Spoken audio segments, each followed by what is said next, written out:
What is up, Pokemoshpitbeta? This is AnkleBreaker1023 here with the Pokemon Black and White Wi-Fi battle. This is my 4th time uploading to the Pokemoshpitbeta. So hopefully you guys are liking me here, and if you like what you see after this time, please go to my channel, leave me a sub, and like this video if you like it. So, looking at his team, this is against my good buddy whose name is IHateTheJerk2. His name is Y. He's one of my good friends in real life, and we battle all the time. And he used to be bad at this game. Like, he just started battling a couple months ago, but he's gotten really good, and this was a really good match he actually ended up having. And here, I know from his team that Swampert could potentially be very threatening to me because I have nothing to take it on too easily. So that Swampert is going to be kind of scary to my team, even though it's probably not going to be like too heavy hitting of a Pokemon. It just is scary based on the moveset it actually does have. So here's going to lead off with this Darmanitan, and no, a switch is really obvious, so I know he's probably going to want to U-turn on out, which was kind of obvious that he's going to want to U-turn because I could have easily switched into my Gligar to take any hit that the Darmanitan had to go for because Gligar's take it so well. So I'm just going to go for my Stealth Rock, predicting him to overpredict because the overprediction is kind of really obvious here.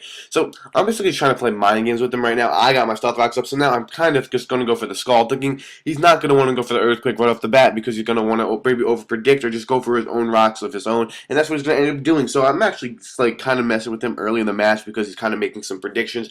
We shouldn't really be predicting. First turn he should definitely just went for Earthquake or Flare Blitz, but I caught him on that overprediction. So here I feel safe going into my Gligar, but I think he's actually going to just go for the Waterfall, knowing that it would not do anything to my Empoleon, but it does threaten a lot of pokes on my team, and no one's really going to want to switch it on a Waterfall from the Swampert. And my Gligar's the only thing that can take things from this Swampert, but I really can't even take things that well. So I go for the Toxic, but I end up missing, which kind of sucks, but I'm going to end up Toxicing him again. So I'm going to go for an Ice Punch, and I'm going to be able to live it with 7 HP. So based on how I'm able to live that Ice Punch and how I didn't really take too much from that Waterfall, I'm thinking that after Roosts, if I'm going to be able to roost, I'm going to be able to just keep roosting, so I'm going to be able to get a high enough amount of HP.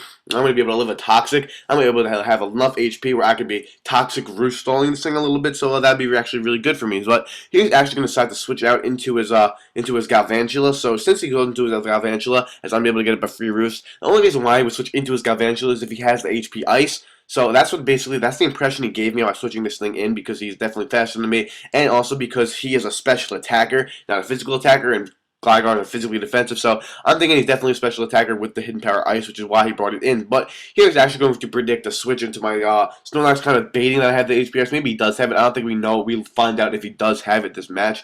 But he is going to go for the Thunder, and he's going to land a Para on my Snorlax, which isn't too big of a deal because Snorlaxes are slow as shit anyway.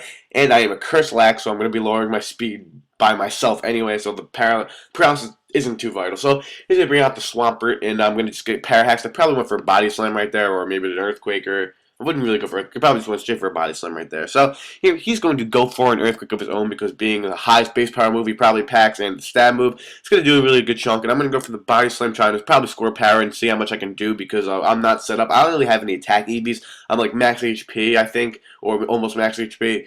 Some good special defense investments, some good defense investments. So I'm just basically trying to set up my curses and to go from there. But after 2 Earthquakes, he's going to be able to kill me off, which really doesn't matter because Swampert is basically, I don't really need Swampert. I'm kind of trying to like get a Toxic up on all of this thing. So at this range of HP, I know I'm definitely going to be able to live any single hit from this thing, and I am. Gligar's have 85 base speed, which is really, really high, and I know I'm going to be able to live. I'm going to be able to land a Toxic and live a hit from whatever he has.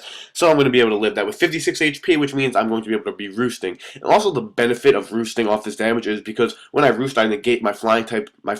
So I'll be roosting, so I'll only be a ground type, which means that the Ice Punch will only be 2 times super effective instead of 4 times super effective, which means I'll be taking a lot less damage from the Ice Punches due to the not being a 4 times super effective hit. As you can see there, it's reasonably a lot less damage. So here I'm basically like, yes, I can stall this Swampert out all day, every day. So here's actually going to switch into his Blastoise. But the way he switched it in, I'm going to be thinking that this Blastoise packs the Ice Beam, and that this, because he would hit me on the special side, or he just wants to hit me with the Scald, knowing that it's going to be the same thing as Ice Beam, because if I keep roosting, it's still going to be 2 times super effective.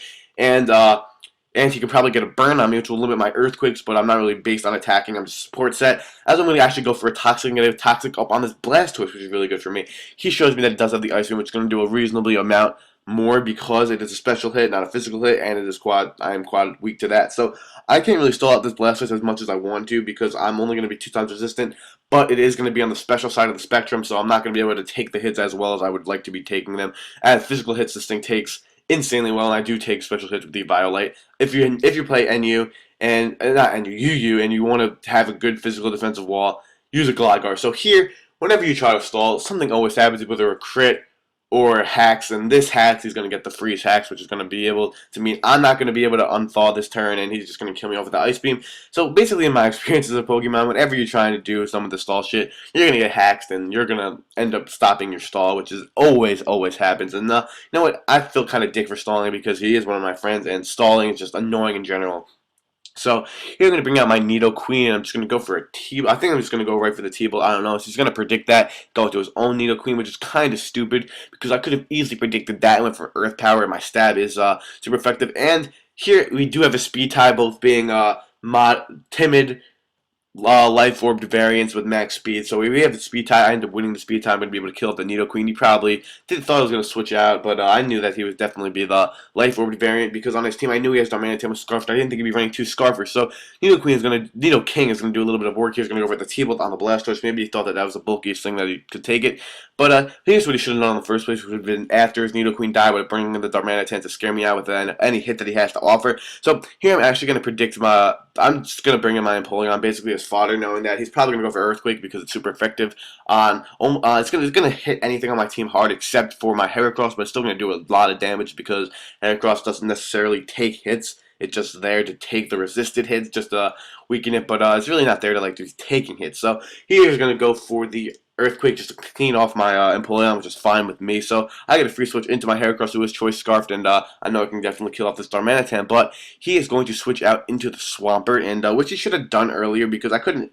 Because the Swampert, my Nidoking couldn't have hurt the Swampert that badly, so he should have done this earlier in the match, but now he just has to take a close combat to the Swampert, which means this was close combat, will be a 2-hit KO from whatever range he is at now. So if I was him, I would have brought him in after the Nidoqueen, even before his Nidoking died, I would have just brought this thing in. But, that's what happens. This is one of the bad things he does to make him lose this match. Also, he does another really crappy thing that here later you're going to see. So, here's brings in Darmanitan again, and I'm actually, at this point, since I know he's Choice Scarfed and I switch out, I'm thinking that he thinks I'm not Choice Scarfed. I'm trying to bluff that maybe I'm Choice Banded because I'm doing a lot of damage. He doesn't know at this point probably the damage variations between Banded and Scarf. So I'm just gonna let my Houndoom go out to die because just in case he maybe wanted to go for Flare Blitz, I would have been able to get that boost from the Flash Fire, but he actually just goes for Earthquake. So here bring on my Heracross, and here he's acting like he's scared, but he just doesn't want to probably go for the resisted hits because he doesn't want to lose his Darmanitan yet. So I'm just going to go right for the Earthquake, which is going to kill off this Galvantula. As he brought that thing in for Deathfire. So I'm kind of not showing him that I am Choice Scarf fully yet. But here, this is when he realized he's Choice Scarf. Because he brings in a Cobalion thinking he's going to be able to get a free Swords Dance up and sweep my team. But I'm going to go for the Earthquake faster because I am Choice Scarfed. He didn't realize that, so he's going to go for a Swords Dance, thinking I was going to switch out, and he was going to be able to get a free Swords Dance, which was a huge misplay on his part, as you're going to see, because that means the only thing that he has left on his team to kill me off is that Darmanitan, which can't kill me off because I'm Choice Scarfed and I'm faster, and I'm pretty sure that he is Adamant Scarf, which he told me after the match. So he made a huge mistake with that Cobalion right there. If he would have just went right for the close combat, or even just right for the close combat, he would have killed me off, or right for the Stone Edge or Iron Head, whatever he goes for, he would have been able to kill me off, but he makes a misplay, which makes me able to win this match. So thank you, PMPBeta. See you guys later. Peace out, guys.